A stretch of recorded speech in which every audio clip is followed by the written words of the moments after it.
যিটো কচু ৰুকি লৈছিলোঁ আৰু ৰুকি লৈ আলু এটা দিছিলোঁ আৰু কেঁচা জলকীয়া জিৰা হালধি নিমখ এনেকৈ ফ্ৰাই কৰিছোঁ ইয়াতে অলপমানো পানী দিয়া নাই তেল অলপ বেছিকৈ দিছোঁ একদম মানে ধুনীয়া লাগিব নধৰে কচুটো ভালে বনাইছোঁ আপোনালোকে এনেকৈ ট্ৰাই কৰি চাব খাব তাৰপিছত মোক জনাব কমেণ্ট কৰি কেনেকুৱা লাগে ইমান ভাল লাগে নিৰামিষ খাদ্য আৰু বনাইছোঁ দালি মুগৰ দালি ইয়াতে ছজনা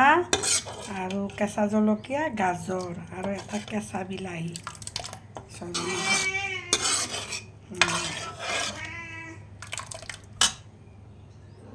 ভাল লাগিছে যদি এটা লাইক কৰি দিব